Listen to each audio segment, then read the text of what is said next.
पत्नी का नाम था अंसुना रानी। जब 52 अंगुल के भगवान को जाता हुआ देखा, रत्नमाला के मन में भाव आए कि भगवान ऐसी इच्छा होती, इतना सा बच्चा जा रहा, कितना सुंदर बेटा है, ऐसा मन करता इसको उठाऊं और उठा करके अपना दूध पिला दूं।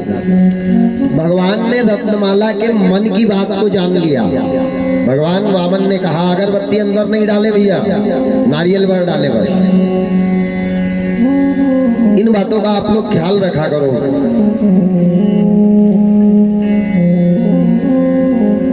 हाँ वहां रख दे, सब हम लगवा देंगे। जिनने भी नारियल लाए सिर्फ नारियल यज्ञशाला में डाले, अगरबत्ती फूल बेलपत्र वगैरह कुछ भी नहीं डाले। अगरबत्ती ऊपर रख दिया करे तख्त पे।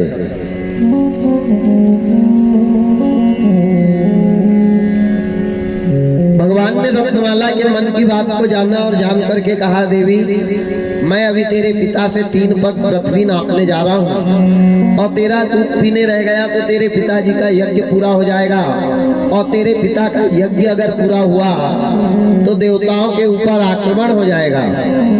इसलिए तूने भाव बनाए मेरे को दूध पिलाने के, जा तेरे को मैं वरदान दे रहा हूँ। द्वापर में यदुवंशियों के यहाँ कृष्ण का अवतार लेके आऊंगा, जन्म देने वाली माँ का भी दूध नहीं पीऊंगा, जिस घर में बड़ा होगा वो माँ का भी नहीं दूध पीऊंगा 6 दिन तक, और 6वें दिन तुमने रत्नमाला पूतना बन करके आना और मैं तुम्हारा दूध पीऊंगा।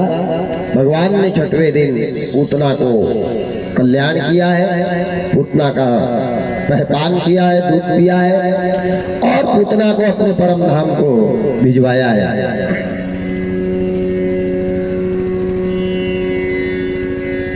इत्यादि अनंत कथाएं गोविंद की हुई। उसके बाद अक्रूर जी आए हैं, अगासुर को भेजा, भौमासुर को भेजा, सकट भंजन को भेजा, कंस ने अनन्य राक्षसों को भेजा,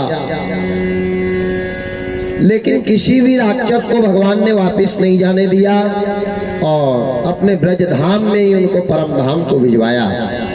अंतिम में कृष्ण भगवान को लेने के लिए कंस ने अक्रूर जी को भेजा और अक्रूर जी से कहा अक्रूर तुम जाओ, तुम रिश्ते में कृष्ण के काका लगते हो, तुम भी यदुवंशी हो, और कृष्ण को कुछ मेरे बारे में बताना मत, केवल कृष्ण को लेकर के आना, और जैसे कृष्ण दरवाजे पे आएगा तो इसकी सेवा के लिए मैंने 2 कुवलिया पीर नाम के हाथियों को शराब पिला करके खड़ा किया है। हाथी बराबर माला डालने के लिए हाथी जैसे आगे बढ़ेंगे वैसे इनको पकड़ के रौंद देंगे, वहां से बच जाएंगे। तो धनुष यज्ञ का कार्यक्रम रखा है, जब कृष्ण धनुष तोड़ने के लिए जाएगा जैसे झुकेगा वैसे इसकी गर्दन काट ली जाएगी, और वहां से भी अगर बच गया, बड़े बड़े घड़े में शरबत के रूप में जहर भर करके रखा है, इनका स्वागत शरबत से किया जाएगा। जब जहर पी लेंगे तो बच ही नहीं सकते। अनन्य तैयारी करी है, अंतिम समय है। नंद बाबा, यशोदा मैया, बलदाऊ मैया, मनसुका, श्रीधामा, कृष्ण भगवान सभी एक जगह रह रहे, बड़े आनंद है। नंद बाबा की 9 लाख गाय कृष्ण के आगे पीछे घूम रही है, रंभा रही है। कुछ गाय ने रोना चालू कर दिया, जान गई कि अब गोविंद तुम जा रहे हो, अब तुम जा रहे हो। अब हमारे को दुनिया पे विश्वास नहीं रहा, क्योंकि दुनिया में ऐसे गोविंद आएंगे जो हमारा दूध खाएंगे और हमारे को बुढ़ापा में कसाई के यहाँ कटने के लिए भेजेंगे। नंद बाबा की कई गाय रो रही हैं, कई कोठे में बैठी हैं, क्योंकि अक्रूर जी आ रहे हैं ले जाने के लिए। अक्रूर जी ने सोचा मैं जाऊंगा, कृष्ण को सारी बात बता दूंगा, मैं पाप अपने सिर पर नहीं लूंगा। अक्रूर जी जैसे आए, कृष्ण भगवान दौड़ करके गए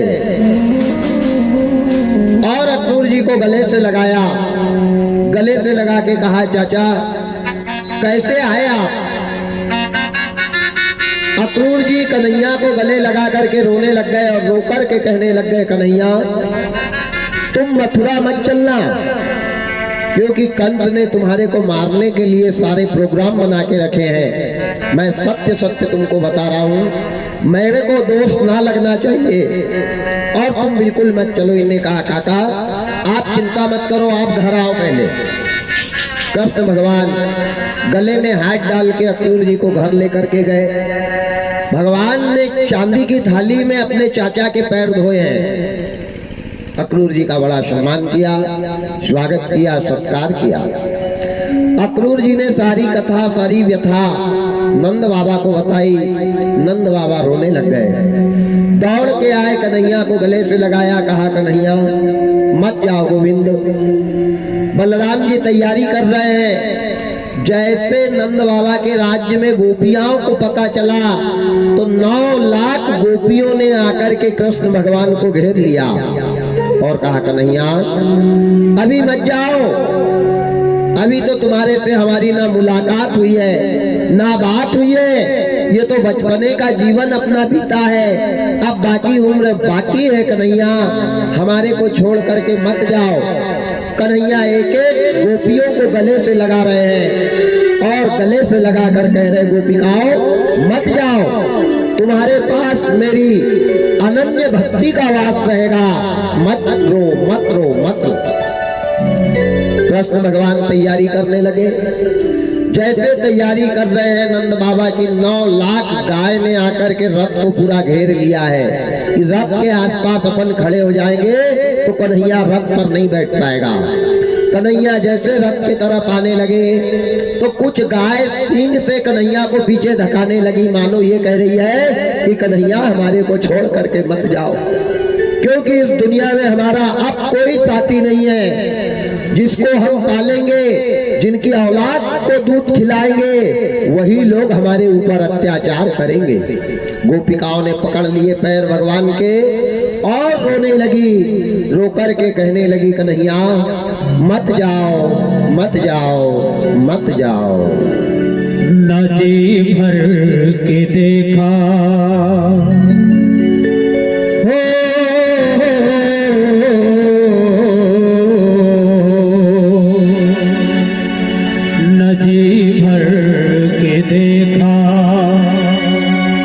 कुछ बात की,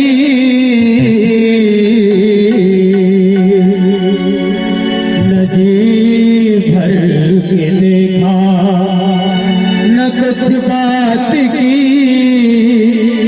बड़ी आरज़ू थी मुलाकात की। न जी भर के देखा न कुछ बात की, बड़ी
सुना दो उन्हें, हो सुना दो उन्हें। अब तो धुन मुरली की बड़ी आरज़ू थी मुलाकात की। नदी भर के देखा न कुछ बाकी थी, बड़ी आरज़ू थी मुलाकात की।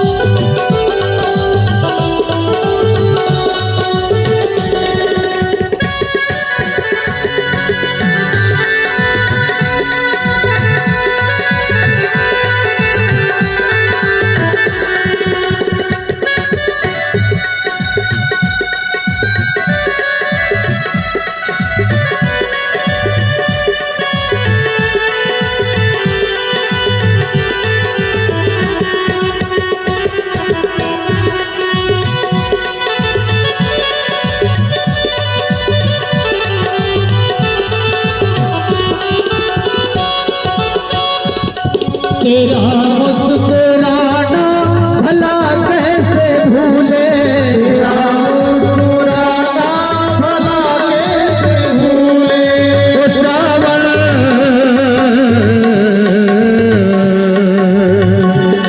देखत मन की छैया, वो सावन के झूले, मन की छैया वो सावन के झूले।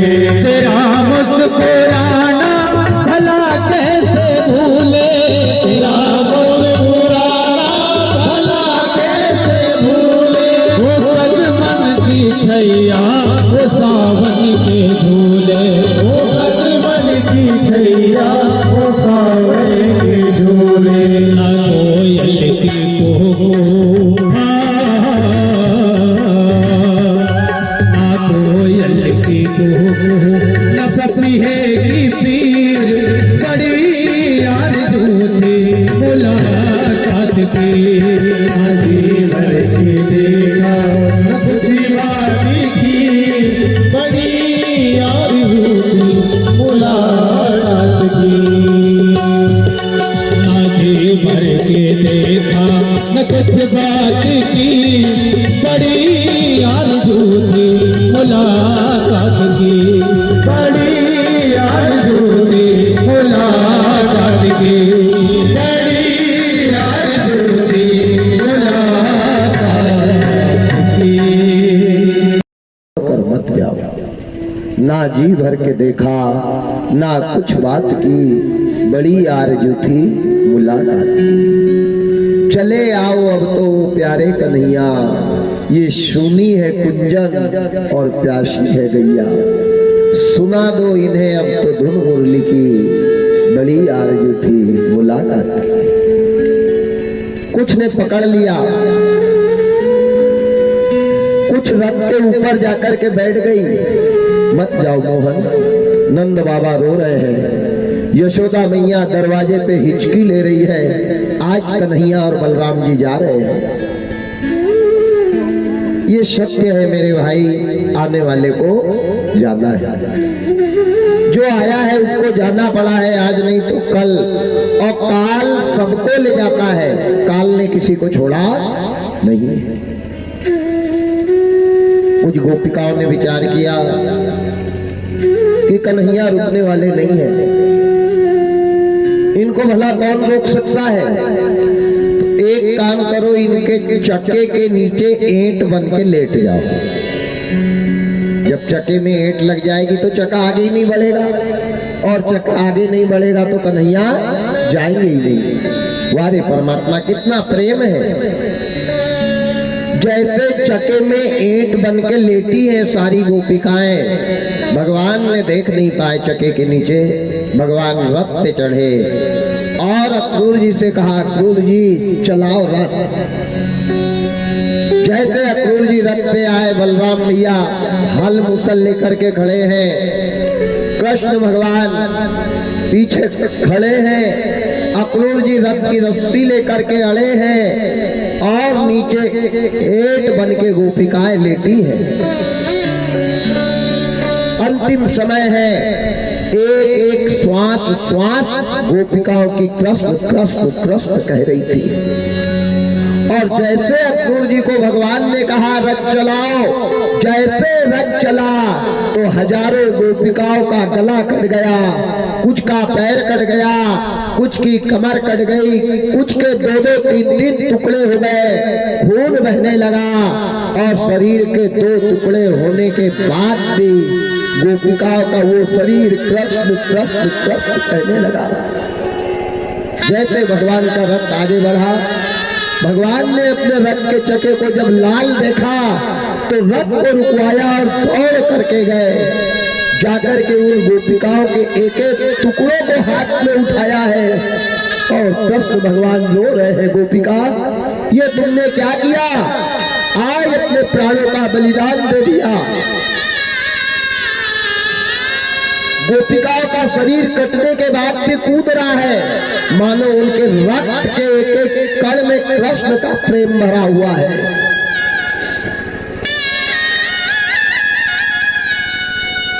भगवान ने उन गोपिकाओं को आशीर्वाद दिया कि जाओ, तुम मरी नहीं हो, तुम जीवन भर के लिए अमर हो जाओ। आज पे तुमको मैं वरदान देता हूं कि हे गोपिकाओं, तुमने मेरे प्रेम में प्राणों का परित्याग किया है, आज से इस ब्रज धाम की रज बन जाओ। यहाँ गोपी चंदन के नाम से विख्यात हो जाओ। आज भी वृंदावन मथुरा जो लोग जाते हैं, वहाँ की रज को गोपी का चंदन लगाते हैं, और वो चंदन में अखंड कृष्ण की भक्ति बताई गई है। और जो गोपी चंदन बना है, ये वही कन्याओं का, वही गोपिकाओं के शरीर की रज का बना हुआ है गोपी चंदन। उन कन्याओं ने प्रेम में अपना प्राण बलिदान किया। अक्रूर जी दौड़ रहे हैं, रथ चला रहे, रोते जा रहे, देखते जा रहे। नंद बाबा आगे आगे भाग रहे कि कहीं तो आगे जाकर के कृष्ण के रथ को मैं रोकूं। सार टिकट जैसे कहते ना, यहाँ से रास्ता गया तो इधर से सीधे निकल रहे हैं, लेकिन कृष्ण के रथ को कोई रोक नहीं पाया। और भगवान का रथ सीधा यमुना नदी पार करके मथुरा में प्रवेश किया। जैसे मथुरा में प्रवेश किया तो कुवलिया पीर नाम के हाथियों को मद पिला के दरवाजे पे स्वागत के लिए खड़ा किया था। भगवान ने दोनों हाथियों के दोनों गज की सूंड को पकड़ी है और ऐसा खींचा है कि दोनों हाथियों को धरती पर गिरा डाला। उसके बाद धनुष यज्ञ में गए। जैसे धनुष यज्ञ में भगवान धनुष तोड़ने के लिए झुके, वैसे राक्षसों ने तलवार से प्रहार चालू कर दिया और बलराम जी ने आड़ा मुसल करके सबके अस्त्र को एक तरफ फेंका और सारे असुरों को जमीन पर सुला दिया। वहां से निकले, रस पान के लिए जहर बुलवाया था। भगवान ने माया को बुलाया, भोलेनाथ को बुलाया और कहा, शंकर भगवान इसको पीऊंगा मैं, लेकिन जहर पचाने की आदत तुम्हारे को है, तुम मेरे कंठ में आकर के विराजमान हो जाओ और ये विष का पान आप करो। भूत भावन भोलेनाथ का ध्यान किया है। शंकर भगवान नीलकंठेश्वर महाराज कन्हैया के कंठ में आकर विराजमान हुए और कन्हैया ने सारे विष को पिया है। पीने के बाद शंकर जी ने विष पचाया है और सीधे कंस की राजधानी में प्रवेश किया। आवाज लगाई कंस को, मामा ओ मामा, ओ मामा, ओ मामा। जैसे आवाज सुनी है कंस ने, कंस आसन छोड़कर भागने लगा। इनने कहा, मामा भांजा मिलने के लिए आए हैं, तुम भाग क्यों रहे हो? कंस चिल्लाता जा रहा है, भागता जा रहा है। भगवान ने अपने सुदर्शन को निकाला और कहा, सुदर्शन ये जहां तक दौड़ रहा है पहले दौड़ लेने देना, और जब वो थक जाए तो इसके देह से इसके गले को अलग कर देना। 14 भवन में कंस भागा, कोई बचा नहीं पाया। भला मौत से और पापी दुराचारी को दुख से कौन बचा सकता है? चारों तरफ भागा, भगवान का सुदर्शन चला जा रहा है। चलते चलते चलते प्राप्त हो गया, थक गया, परवश हो गया और जैसे जमीन पर गिरने का प्रयास किया वैसे भगवान का सुदर्शन गया और कंस का गला धड़ से अलग किया और कंस को धरती पर फैला। कंस की दोनों पत्नी विधवा हो गई, अस्थि और प्राप्ति। ये रोती हुई गई जरासंध के पास, अपने पिताजी के पास। इसके पिताजी राजा थे जरासंध। जरासंध ने अपनी पूरी प्रजा को भिजवाया, पूरी सेना को भिजवाया, लाव लश्कर को भिजवाया, राक्षसों को भिजवाया। भगवान ने सबको धरती पर फैलाया। आखिरी पे बच गया कौन? जरासंध। जरासंध के साथ भीम को युद्ध करने को लगाया। भीम, अब तुम जाकर के जरासंध को मारो। 6 साल तक जरासंध और भीम का युद्ध हुआ है। 6 वर्ष याद रखना।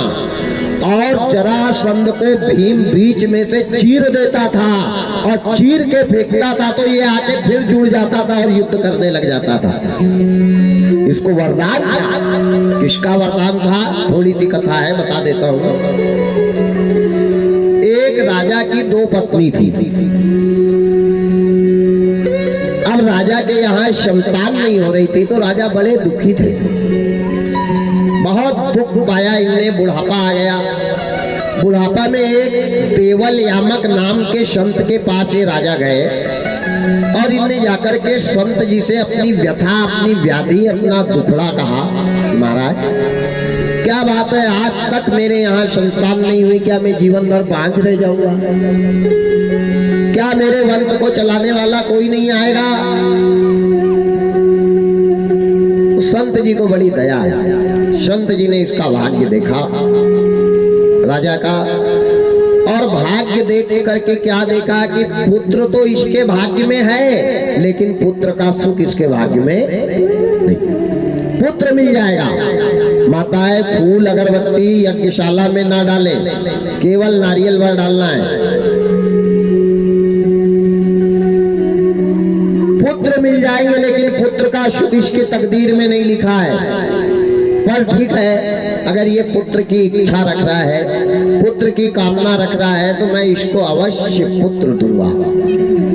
संत जी ने क्या किया? अपनी झोली में से एक आम निकाला और आम निकाल के राजा को दे दिया कि तुम अपनी पत्नी को ये आम का फल काट काट के खिला देना, और जब ये पत्नी खाएगी तो उसको गर्भधारण हो जाएगा, और गर्भधारण हो जाएगा तो संतान हो जाएगी। अब संत को ये नहीं मालूम कि इसकी 2 पत्नी है। फल एक दिया, एक रानी को खिलाने के लिए दिया। अब देखो, जब काल आता है तो चारों तरफ से आ जाता है, जाको प्रभु दारुण दुख देई ताकि मती पहले हार ले। राजा बड़े प्रसन्न हुए। राजा ने आम का फल लिया और आम का फल लेकर के घर आया, और घर आकर के क्या किया? फल एक रानी को खिलाने को दिया था, इसने चाकू से वही फल के 2 टुकड़े कर दिए आम के, और आधा खिला दिया छोटी रानी को, आधा खिला दिया बड़ी रानी को। अब दोनों को गर्भधारण हो गया। अब गर्भधारण हो गया लेकिन फल पूरे नहीं खाए थे, फल आधा आधा खाया था, तो दोनों को आधे आधे बच्चे हुए। एक की एक ही आंख, 16 दांत, एक ही नाक का स्वर, एक ही हाथ, एक ही पैर, आधे आधे बच्चे दोनों को हो गए। 9 महीना 9 दिन के बाद दोनों को आधे आधे बच्चे हुए। अब आधे बच्चे कहीं जिंदे रहेंगे क्या? दोनों मृतक पैदा हुए। राजा बड़ा दुखी हुआ। राजा रोता हुआ गया संत के पास। महात्मा जी ऐसा ऐसा। महात्मा जी ने कहा, भैया तूने फल क्या किया? बोले दोनों रानी को खिलाया। बोले मैंने एक को खिलाने को कहा था, अब मेरे को क्या मालूम कि तेरी 10-20 रानी है। भाई, एक आदमी की एक ही पत्नी होती है, मैंने एक के हिसाब से दिया, अब तूने दोनों को खिला दिया। लेकिन चिंता मत करे, एक न एक दिन तेरा वंश चलेगा और ये छोटा मोटा साधारण राजा नहीं, विशाल राजा बनेगा। बोले महाराज, दोनों मर गए, मरे पैदा हुए, अब क्या वो राजा बनेंगे? इनने कहा ठीक है। राजा लौट के आए, दोनों रानी रो रही है। अब वो दोनों बच्चों के लिए एक ही अर्थी बनाई, क्योंकि दोनों को ऐसे जब चिपकाया तो दोनों ऐसे लगे एक ही बच्चे हैं, पर वो टुकड़े थे दो। अब दोनों को एक सीढ़ी पर लिटाया, मरघट ले गया, मरघट में ले जा करके, बच्चों को जलाया नहीं जाता है तो उनको गड़ा दिया, गड़ा करके आ गए। अब उस शमशान घाट में एक जरा नाम की राक्षसी रहती थी जो मुर्दे निकाल के खाती थी, मरे मुर्दों को निकालकर खाना, ये जरा नाम की राक्षसी का काम था। अब रात हुई, रात के 12 बजे तो वो जरा राक्षसी ने अपने नाखून से दोनों गड्ढे को खोदा और खोद करके दोनों बच्चों को निकाला।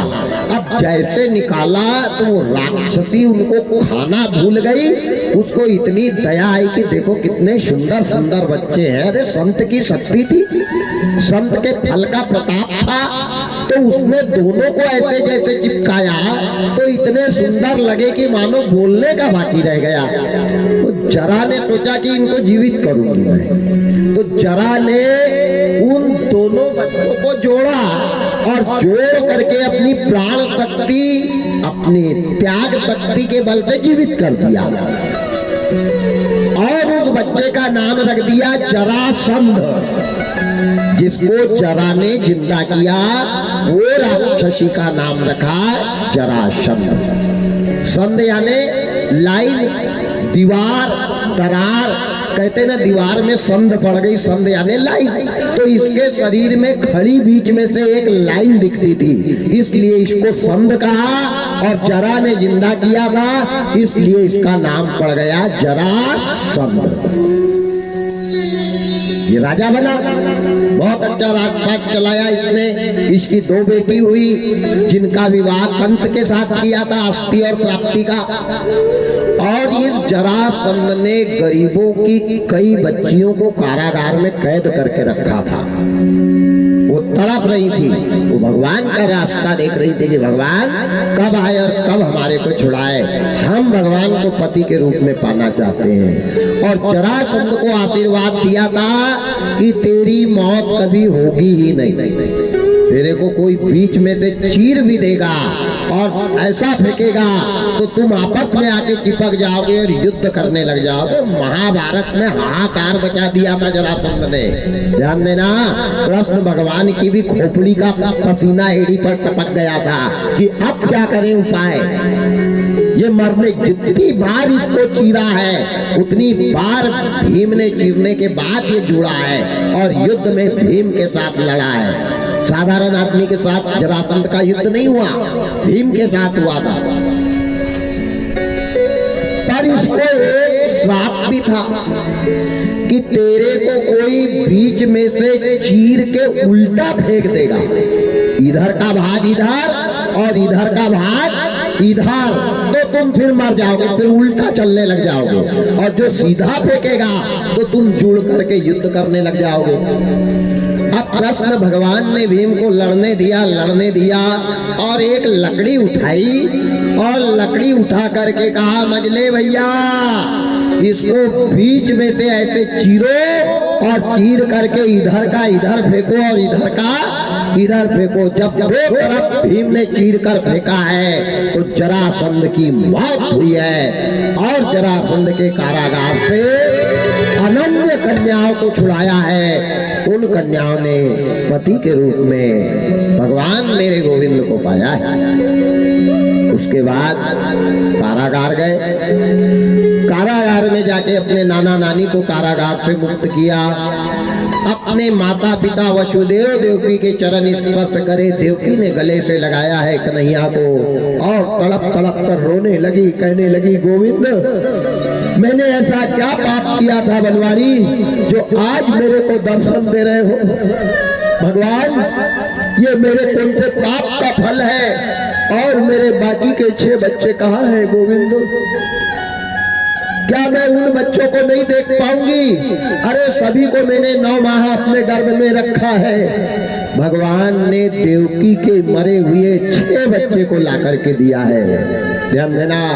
और भगवान ने देवकी के पैरों पे माथा टिकाया है, बोले माँ धन्य है जननी, जननी जन्मभूमि जाह्नवीश्च जनार्दन जनक पंचमश्चेव जकारा पंच दुर्लभा।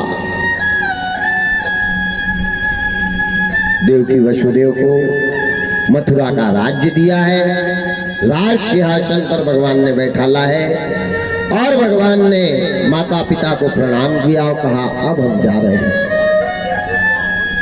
बहुत रोई है माता देवकी, गोविंद ने कह दिया बनवारी मत जाओ, कहाँ जा रहे हो हमारे को छोड़ के। भगवान ने कहा आने वाले को एक न एक दिन जाना पड़ेगा माँ, कोई किसी का बेटा नहीं है, ये दुनिया की माया का बाजार है, सबको ये जग छोड़कर एक दिन जाना है। धर्म नीति न्याय नीति माँ को बताई है और भगवान चले हैं। उसके बाद मानधाता के पुत्र राजा मुचकुंद का कल्याण किया है। यहाँ दावानल पे युद्ध हुआ है और लड़ते लड़ते लड़ते लड़ते बड़े विशाल पर्वत के ऊपर गए और वहां से कृष्ण बलराम जो कूदे तो सीधे द्वारिका समुद्र में कूदे और वहां पे द्वारकापुरी का निर्माण किया, जिसको भेंट द्वारिका कहते हैं। भगवान वहां रहने लगे। उसके बाद शिक्षा ग्रहण करने गुरुकुल गए संदीपनी मुनि के यहाँ सुदामा जी का बहुत अच्छा चरित्र है, बहुत बढ़िया चरित्र है, लेकिन समयाभाव है, कारणवश जीवन रहा तो फिर कभी अवश्य सुदामा चरित्र आपको सुनाऊंगा। कृष्ण भगवान के श्राप के कारण सुदामा गरीब नहीं हुआ, ये बात दिमाग से निकाल देना। भगवान अरे कृष्ण का मित्र था सुदामा, क्या मित्र अपने मित्र को श्राप देगा? अगर सुदामा नहीं होता तो कृष्ण की द्वारिका नहीं होती। बड़ी सुंदर कथा है। इसके बाद सुदामा जी से मित्रता हुई है, गुरु माता का आदेश का पालन कर जंगल से लकड़ी लाई है। सुदामा जी ने सुशीला ने दरिद्रता भोगी है। अंतिम कथा के पड़ाव पे चलते हैं। भगवान से प्रश्न किया सुखदेव जी से राजा परीक्षित, बाबा कृष्ण भगवान के पैर में पद्म कहाँ से आया? एक न एक दिन सबको जाना है। भगवान राम ने बिना कारण बाली को मारा था। मैं बैरी सुग्रीव प्यारा, कारण कवन नाथ मोहि मारा। मेरे को क्यों मारा? ये बाली ने कारण बताओ नोटिस दिया था किसको? राम को। राम जी ने नहीं बता पाए और सही में राम जी ने एक ही गलती की कि बाली को बिना कारण मारा है। बाली ने क्या गलती करी? राम जी ने समझाया कि अनुज बधू भगनी सुत नारी सुनसठ कन्या समये चारी, नहीं कुदरती देख जो कोई तिनई बधे कछु पाप न होई। भाई की पत्नी, बेटे की पत्नी और बहन, इनको कोई गलत नजर से देखता है तो उसको मारना पाप नहीं होता। बाली तूने सुग्रीव की पत्नी, तेरे भाई की पत्नी को रख लिया है। बाली ने भगवान को तुरंत चुप किया है। बोले भगवान ये तुम जो कानून का संशोधन कर रहे हैं ना, ये कानून बंदर है हम, और बंदर की बिरादरी में भाभी कौन होती, माँ कौन होती, बहन कौन होती हम नहीं जानते। अगर ये जानने लग जाते तो इंसान में और हमारे में क्या फर्क रहता? तब भगवान ने कहा है बाली को कि बाली मैंने तेरे साथ धोखा किया है, मैं द्वापर में कृष्ण बन के आऊंगा। जैसे धोखे से मैंने तेरे को बाण मारा, ऐसे तेरे ही बाण से मेरे प्राण जाएंगे। वही पूर्वी जन्म का बाली भील बन करके द्वापर में आया है और जंगल में मृग का शिकार कर रहा है। अंतिम समय है। कृष्ण भगवान के पैर में पद्म कहां से आया? ध्यान से सुनना। एक बार दुर्वासा ऋषि कृष्ण भगवान के पास गए। कृष्ण भगवान की परीक्षा ले रहे हैं, कृष्ण भगवान के धर्म की परीक्षा ले रहे हैं। भगवान के पास गए और भगवान से कहा गोविंद बनवारी गिरधारी कन्हैया मेरे को रथ पे बैठाल के द्वारकापुरी ले चलो।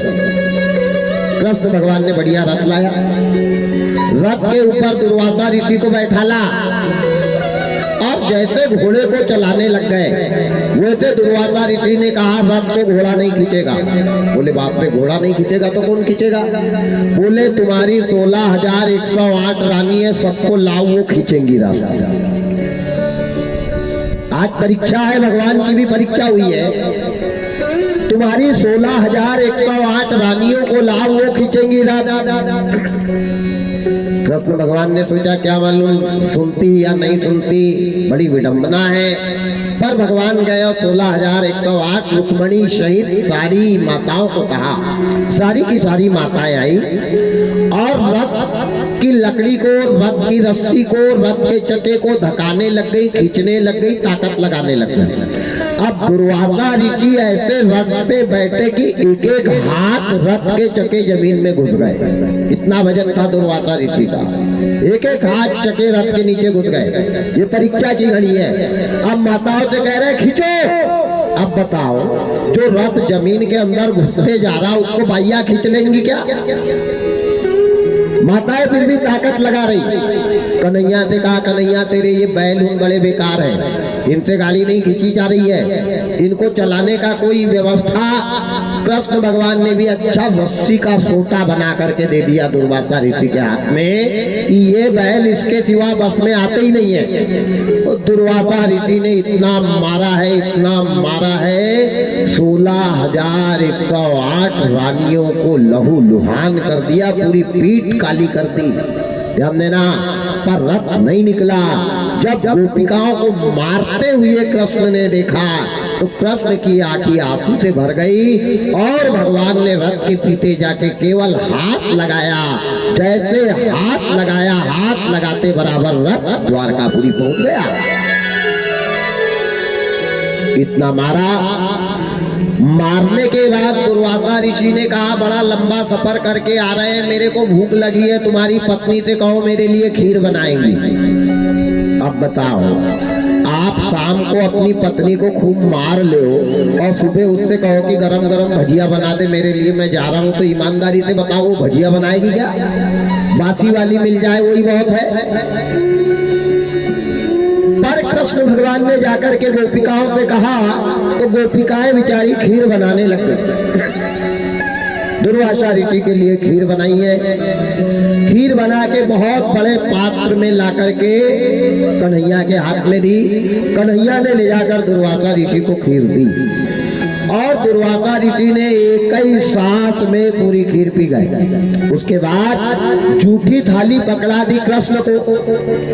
कृष्ण भगवान भी कपने लगे, बुरे से भगवान भी डरता है। कृष्ण भगवान ने कहा, ये थाली को क्या करूं भगवान? बोले, इसमें जितनी जूठन लगी है पूरी तेरे शरीर में लगा ले। हर बुराई के पीछे एक अच्छाई दबी रहती है। कृष्ण भगवान ने सोचा, लगता अब मेरे ऊपर पूरा मक्खी का डेरा आ जाएगा। कृष्ण भगवान डरते जा रहे हैं, वो जूठन को पोतते जा रहे हैं, जैसे उपटन लगाते ना, ऐसे हाथ पैर नाक मुंह सिर आगा पीछा ऊपर नीचे पूरे शरीर में लगा ली। पर सीधे पैर के तलवे में खीर लगाना भूल गए। दुर्वासा ऋषि ने आंखें बंद करी। दुर्वासा ऋषि ने 3 बार पूछा कृष्ण से, कन्हैया लगा ली खीर? हाँ गोविंद लगा ली। कोई जगह बाकी तो नहीं रही? नहीं भगवान, सब लगा ली, लेकिन मरने वाले के लिए कोई ना कोई जगह बाकी रह जाती है। भगवान को ये याद नहीं रहा कि मेरे सीधे तलवे में खीर नहीं लगी है, पैर के पूरे शरीर में। हाँ भगवान लग गई, हाँ भगवान लग गई कहा। दुर्वासा ऋषि ने जो आंखें खोल के देखा कन्हैया को, तो जहां जहां खीर लगी थी पूरे शरीर को वज्र का बना दिया और आशीर्वाद दिया कि कन्हैया तेरे को दुनिया में कोई मार नहीं सकता। लेकिन दुर्वासा ऋषि ने जैसे कृष्ण भगवान के पैर को देखा तो रोने लग गए। कहा, कन्हैया ये क्या किया? जितनी जगह में तेरे पैर में खीर नहीं लगी है उतनी जगह माता ये नारियल अंदर ले जाओ, अंदर डालो यज्ञशाला में, हवन में डालना है नारियल, और अगरबत्ती तख्त पे रखना, हवन कुंड में मत डालना, उधर ही ले जाओ, उधर ही। जय भगवान। जो भी माताएं नारियल ला रही है हवन कुंड में डाले और अगरबत्ती वहीं रख देते जाएं। फूल वगैरह कुछ भी नहीं डालना है हवन कुंड में, सिर्फ नारियल। पार ब्रह्म परमात्मा दुर्वासा दुर्वासा ऋषि ने जैसे देखा है कृष्ण भगवान का पैर, तो कह दिया कन्हैया तेरे को कोई कितना ही मारेगा तेरी मौत नहीं होगी, लेकिन कोई धोखे से तेरे पैर के तलवे में अगर बाण मार देगा तो पैर में तेरे पदम बन गया है और ये पदम तेरा फट जाएगा और पदम फटा कि तेरे प्राण निकल जाएगा। ये कृष्ण भगवान को वरदान था, आशीर्वाद था। अब कृष्ण भगवान ने दुर्वासा ऋषि के आशीर्वाद को स्वीकार किया, यादव के साथ यदुवंशियों के साथ घूमने लग गए, भ्रमण करने लग गए, सारी लीलाएं अलग हुई। द्वारिकापुरी में बैठ करके भगवान बड़े किसी भी चीज का अहंकार नहीं होना चाहिए, ध्यान देना। औलाद का, बच्चे का, समाज का, रिश्तेदार का, धन का, दौलत का, जवानी का, ज्ञान का, रूप का, कोई चीज का अहंकार कभी नहीं करता। सरल स्वभाव बनना चाहिए। यदुवंशियों को बड़ा अहंकार हो गया, काय का कि हमारे खानदान में, हमारे कुल में कृष्ण का जन्म हुआ है, हमारा कोई क्या कर सकता है। अरे हमारे पूर्वज है कृष्ण। संतों का अपमान करने लग गए, बड़ों का अनादर करने लग गए। एक दिन इनने ग्वाल वालों ने सोचा कि महात्मा वो झूठ मूठ की तपस्या करते हैं, कोई को भी कुछ भी बताते रहते हैं, ये सच बोलते ही नहीं है। इनने कहा तुमको क्या मालूम? बोले चलो आज संतों की परीक्षा ले लेते हैं। तो सारे ग्वाल वाल तैयार हो गए, कैसी परीक्षा ले? तो एक कृष्ण भगवान का बेटा था जिसका नाम था सांब। सांब नाम के कृष्ण के लड़के को साड़ी पहनाई। लड़का को क्या पहना रहे? साड़ी। उसके नाक में नथनी पहनाई, कान में कुंडल पहनाए, गले में हार पहनाया, हाथों में चूड़ी पहनाई, कमर में करधनी पहनाई, पैर में पायल पहनाई, अंगुली में बिछिया पहना दी और बड़ा सुंदर लड़की के जैसे बनाया।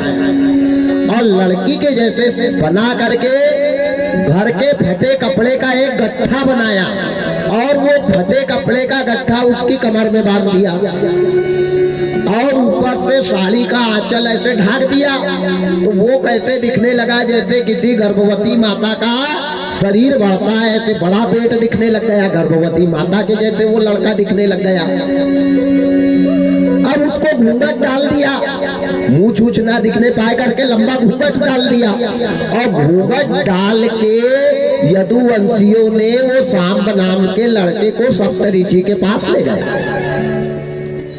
संत बैठे थे, तपस्या कर रहे थे, तप कर रहे थे, जप कर रहे थे। इनने कहा बाबा जय हो जय हो जय हो जय हो। इनने कहा जय हो। यदुवंशियों कैसे आए? इनने कहा बाबा एक बड़ी बड़ी आफत आ गई है, बड़े परेशान हो रहे हैं। क्या हो गया? बोले हमको ये बताओ, ये भाई को लेके आए हैं, इसके पेट में 8-10 दिन से दर्द बढ़ गया है और इसके पेट में लड़का है या लड़की है ये बताओ। संतों ने सोचा बेचारे पूछ रहे हैं, अच्छी बात है बता दो। तो जो ध्यान लगाया सप्तऋषि ने, सनक संकादि, सनक नंदन, सनत कुमार, कटु, भृगु, पुलक, अंगिरा, जमदाग्नि इत्यादि सप्तऋषि बैठे हुए ध्यान लगा के जो देखा तो क्या देखा? राम राम राम राम राम। ये जिसको साड़ी पहना के लाए ये बाई नहीं है, ये तो भाऊ है, ये तो लड़का है। पर इसका पेट बड़ा क्यों दिख रहा है? जो पेट के तरफ ध्यान ले गया और देखा तो क्या देखा कि इसके पेट में ना लड़का है ना लड़की है, फटे वाले कपड़े का गट्ठा बना हुआ है। संतों ने सोचा यदुवंशियों को कृष्ण के आने का बड़ा अहंकार हो गया है और अहंकार के मारे हमारी परीक्षा ले रहे हैं। सप्तऋषि ने कमंडल से जल निकाला और जल निकाल करके यदुवंशियों को श्राप दे दिया। नारियल भैया अंदर ले जाओ, अगरबत्ती भी अंदर ले जाओ।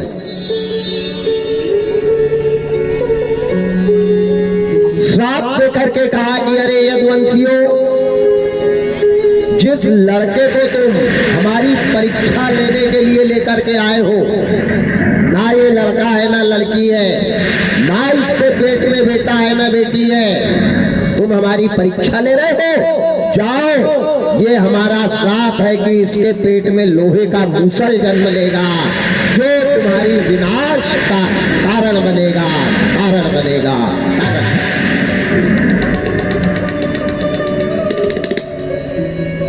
कमान से निकला बाण और जबान से निकले शब्द। अगरबत्ती ऊपर रख दो, नारियल डाल दो, बस सीताराम, जय भगवान।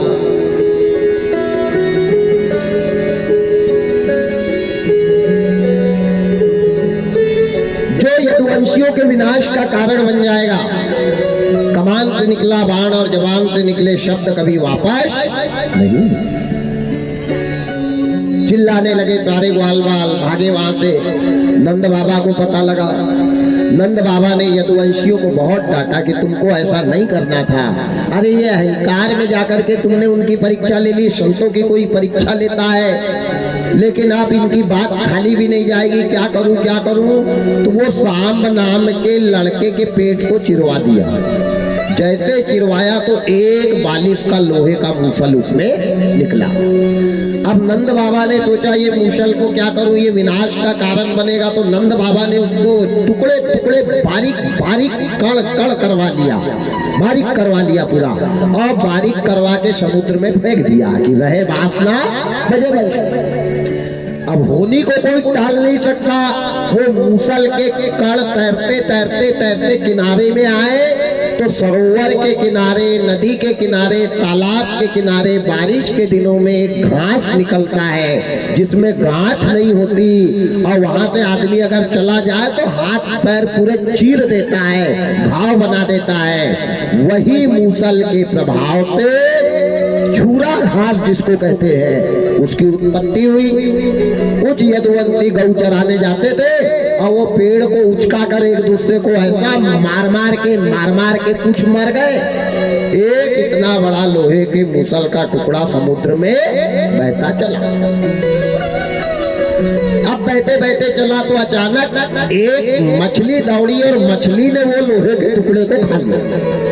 अब वो लोहे का टुकड़ा चला गया मछली के पेट में। मछली मस्त समुद्र में तैर रही है। अब तैरते तैरते तैरते लंबा निकल गई। एक दिन एक मछुआरे ने जाल फैलाया था, वो मछली जाकर के मछुआरे के जाल में फंस गई। उसने खाया था लोहे के मूसल का टुकड़ा, मछुआरे ने निकाली, अच्छी बड़ी मछली थी, ले करके गया बाजार में बेचने।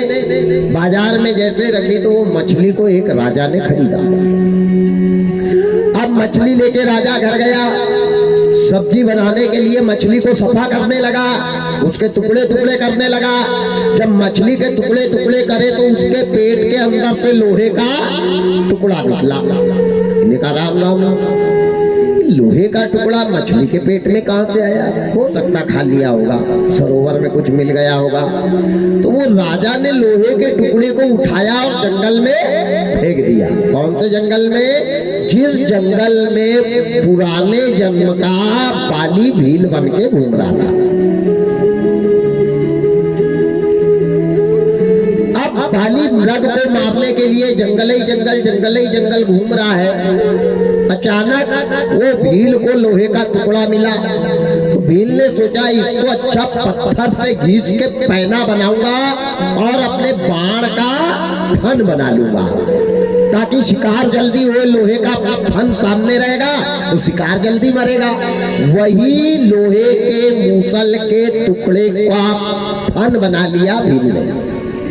अंतिम समय है।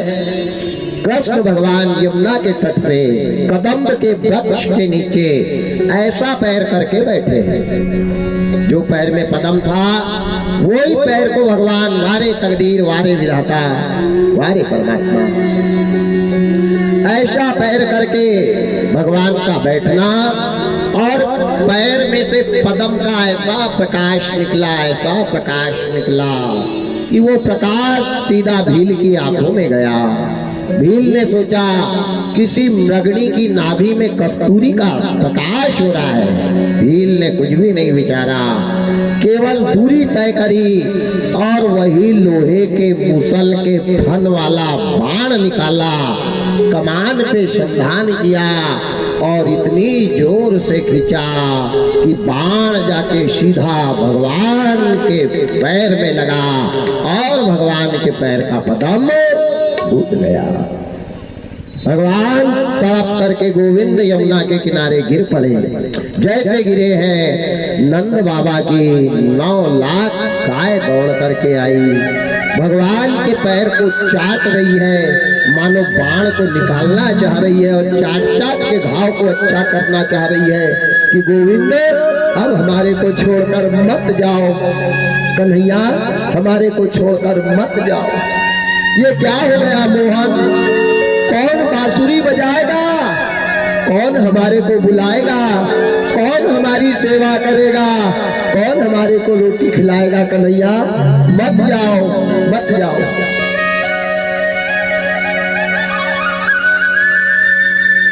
भगवान ने गौ माता को आशीर्वाद दिया कि हे गौ माता, कलयुग में तुम्हारे ऊपर अत्याचार बहुत होगा, लेकिन तुमको ये मेरा आशीर्वाद है कि जिस घर में तुमको पाला जाएगा, जिस घर में तुम्हारे को दीपक लगाया जाएगा, जिस घर में तुम्हारे को तिलक लगाया जाएगा, जिस घर में तुम्हारे को भोजन कराया जाएगा और जो लोग उठते बराबर तुम्हारे पैरों में मस्तिष्क टिकाएंगे, उनको मेरी भक्ति प्राप्त होगी। ये वरदान गौ माता को जाते जाते कन्हैया ने दिया है। उसके घर के सारे संकट का नाश होगा। और कृष्ण भगवान ने जाते जाते यदुवंशियों को भी श्राप दे दिया कि अरे यदुवंशियों, तुम्हारे अहंकार के कारण भगवान संतों की तुमने परीक्षा ली, परीक्षा लेते नहीं, लोहे का मूसा लाता नहीं, लोहे का मूसा लाता नहीं तो आज मेरे प्राण जाते नहीं। इसलिए जाओ, तुमको मेरा श्राप है कि खूब कमाओगे तुम, लेकिन आपस में ही भाई भाई लड़ लड़ के बर्बाद हो जाओगे। जमीन के लिए तुम्हारा युद्ध चलेगा, छोटी छोटी बात के लिए तुम्हारा युद्ध होता रहेगा और तुम्हारा पैसा बर्बाद होता रहेगा। ये श्राप यदुवंशियों को कृष्ण भगवान दे करके चले गए। भगवान के पार्थिव शरीर का अंतिम संस्कार यमुना जी के तट पे किया। उसके बाद द्वापर जा ही रहा था और कलयुग का प्रवेश हो गया। राजा परीक्षित सुखदेव जी की शरण में बैठे बैठे बैठे अजपा जाप में लीन हो गए, ब्रह्मांड में प्राण को ले गए। 7वें दिन राजा परीक्षित का ब्रह्मांड खुल गया और हंसा चला गया, मिट्टी का देह रह गया और तक्षक नाग जीवित होकर के आया। आकर के राजा परीक्षित के मरे शरीर को दंश किया है, लेकिन प्राण को निष्कलंक पहले निकल गए। उधर उनकी पत्नी ने जो तप किया था कि मेरे पति की अकाल मौत नहीं होना चाहिए, आज उनके पत्नी का पतिव्रत धर्म सफल हुआ। राजा परीक्षित को मोक्ष मिला। जन्मेजय ने पूरा यज्ञ किया अपने पिताजी का अधूरा। इसी प्रकार हमारे परम आदरणीय, मैं 7 दिन से यहाँ हूँ, लेकिन हमारे मकान मालिक का आज भी मेरे को नाम नहीं पता, नाम क्या है पता नहीं, कभी उनने बताने का प्रयास भी नहीं किया। तो भगवान दोनों तीनों चारों भाई का इनका अमर जोड़ा रहे। इनने अपने पूर्वजों के अपने जीवन की कमाई को आज सार्थक किया।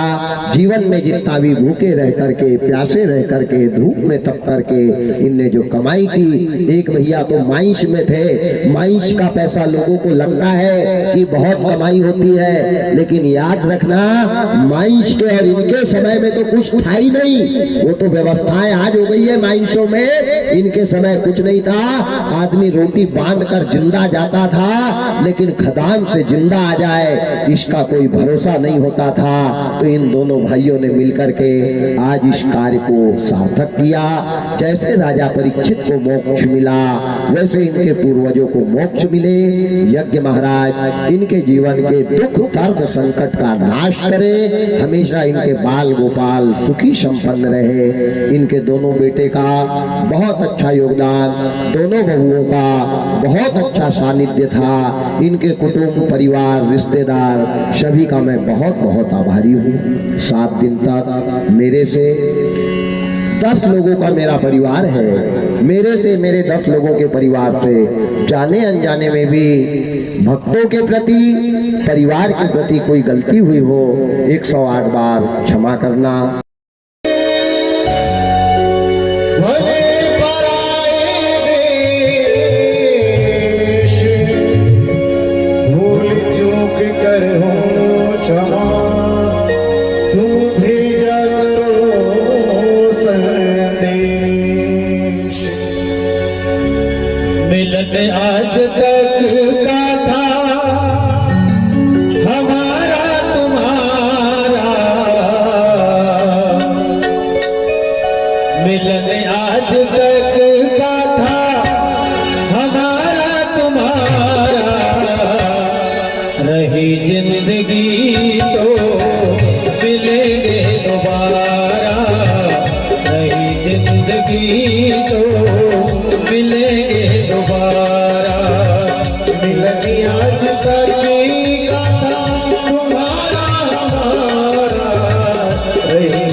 जिंदगी तो मिलेंगे दोबारा, रही जिंदगी तो मिलेंगे दोबारा।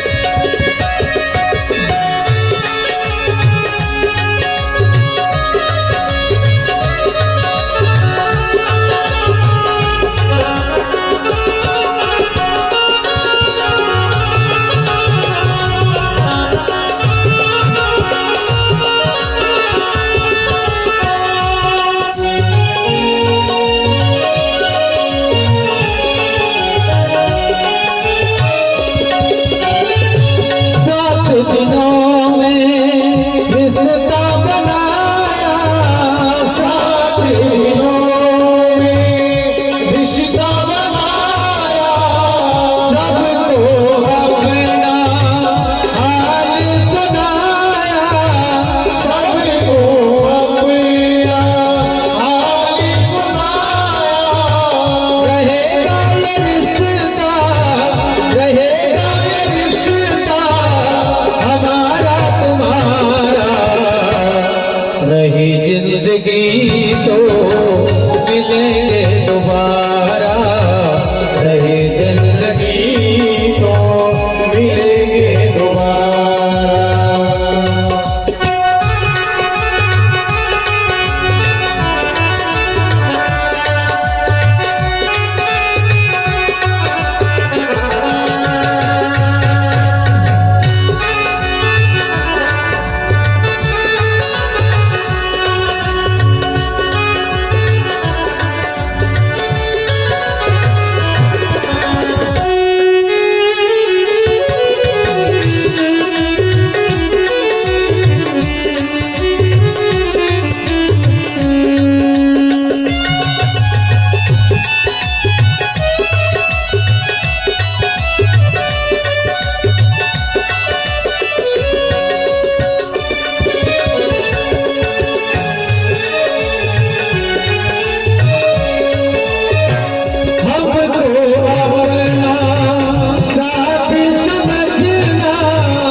रही जिंदगी तो मिलेंगे दोबारा, रही जिंदगी तो मिलेंगे दोबारा।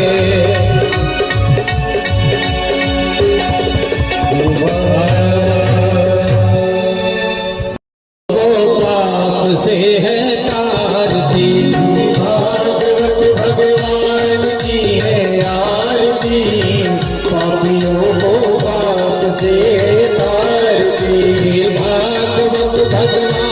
की है आरती, पापियों को पाप से है तारती। श्री भागवत भगवान की है आरती, पापियों को पाप से है तारती। ये सात गीत पावन पुनीत, पापों को मिटाने वाला, हरि दर्श कराने वाला। ये सात गीत पावन पुनीत, पापों को मिटाने वाला, हरि दर्श कराने वाला। ये सुख करनी ये दुख हरनी, ये सुख करनी ये दुख हरनी। मधुर सुगंध की आरती, पापियों को पाप से है तारती।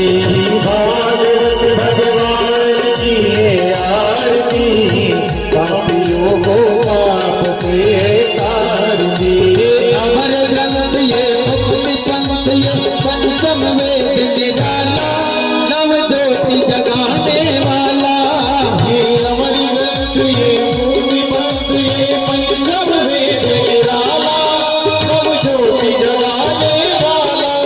हरि नाम यही हर जान यही, हरि नाम यही हर जान यही। जग के मंगल की आरती, पापियों को पाप से है तारती। श्री भागवत भगवान की है आरती, पापियों को पाप से है तारती।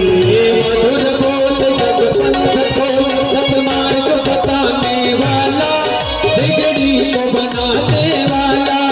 ये मधुर बोल पद पंथी को सतमार्ग बताने वाला, बिगड़ी को बनाने वाला। श्री राम यही घनश्याम यही, श्री राम यही घनश्याम यही। प्रभु के महिमा की आरती, पापियों को पाप से है तारती। श्री भागवत भगवान की है आरती, पापियों को पाप से है तारती। कर्पूर गौरम करुणावतारम, संसार सारम बुद्धिप्रहारम, सदा वसन्तं हृदयारविन्दे भवं भवानी शरणं नमामि। तारमालाल निकाल गाय, कपाल माला रवि कराय, दिगंबराय च दिगंबराय, नमः शिवाय ओम नमः शिवाय। त्वमेव माता च पिता त्वमेव, त्वमेव बन्धुः सखा त्वमेव, त्वमेव विद्या वरदः त्वमेव, त्वमेव सर्वं त्वमेव। महेश वाचा जितेन्द्रियेण प्रत्यात्मना वा सृष्टिरचना, करोमि अखिलं सकलं परस्मै नारायण योगी समर्पयामि। तत्त्वं केशवं रामनारायणं दशरामोदरं वासुदेवं, श्रीधरं राघवं गोपिकावल्लभं, जानकीनायकं रामचन्द्रं। हरे राम राम राम हरे हरे, हरे कृष्ण कृष्ण कृष्ण हरे हरे।